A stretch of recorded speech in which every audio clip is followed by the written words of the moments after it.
ഏട്ടായി കലിപ്പിലാണ് guys. സാധാരണ അങ്ങനെ ഉണ്ടാകില്ല. ഈയിടെയായിട്ട് ഏട്ടായിക്ക് ഒരു വിചാരമുണ്ട് താൻ എന്തൊക്കെയോ ആണെന്ന്. കണ്ണൂരിലെ ജൂനിയർ സിംഹ ആവാനുള്ള തയ്യാറെടുപ്പിലാന്ന് തോന്നുന്നു. പക്ഷെ എന്താ പറയാനാ, പറയുന്ന മൊത്തം മണ്ടത്തരവ. അല്ല, കോൺഗ്രസിനാകുമ്പോ ഇത് മതിയെന്നേ.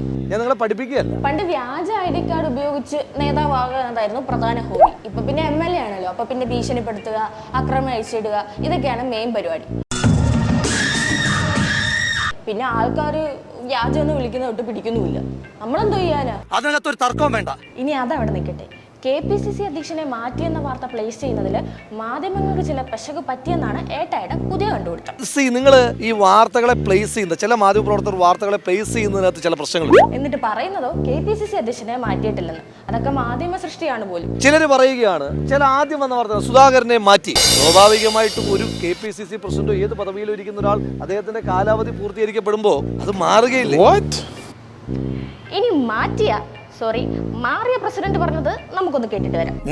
അഖിലേന്ത്യാ നേതാക്കന്മാർക്ക് എന്റെ സേവനം വേണ്ട എന്നവർ പറഞ്ഞാൽ ജഡ്ജസ് പ്ലീസ് നോട്ട്. തെറ്റല്ലെങ്കിലും ശരിയല്ല. എന്തേ ഇതിനൊന്നും പറയാനില്ലേ? അദ്ദേഹം KPCC ടീമല്ല. ഇനിയിപ്പോ സുധാകരൻ എന്താ ദില്ലി പോകത്തെന്ന് ചോദിച്ചാൽ അതിന് ഇദ്ദേഹത്തിന് ഉത്തരവുണ്ട്. ആ AICC വർക്കിംഗ് കമ്മിറ്റിയിലെത്തിയ ശ്രീ K സുധാകരന് അങ്ങനെ കേരളത്തിലെ ടീമിനോടൊപ്പം പോകേണ്ട കാര്യമില്ല.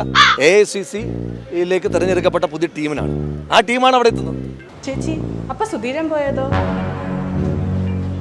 അത് ശരിയാണല്ലോ. ഇതിലും പഴയ KPCC-യിലുണ്ടായിരുന്നല്ലേ.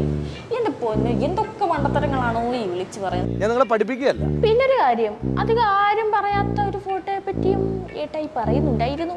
പുരുഷ എന്നെ അനുഗ്രഹിക്കണം, എന്നെ സ്നേഹം കൊണ്ട് വീർപ്പൂട്ടിക്കരുതേ എന്ന് ഞാൻ അപേക്ഷിക്കുകയാണ്.